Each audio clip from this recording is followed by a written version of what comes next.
আপনারা জানেন দীঘাতে একটা মন্দির করার পর কত হোটেল, কত দোকান, কত কিছু তৈরি হয়েছে।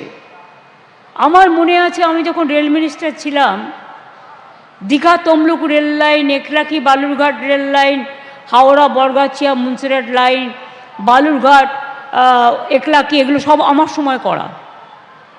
আমি একটা রেল লাইন করতে গিয়ে দেখেছিলাম একদিনে 600 হোটেল তৈরি হয়েছিল।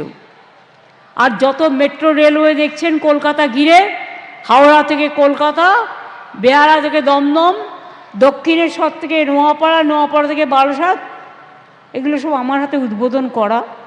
এবং এর জন্য আমি যখন রেল মিনিস্টার থেকে চলে আসি টোটাল টাকাটা রেখে এসেছিলাম, প্রায় 2 লক্ষ কোটি টাকার বেশি।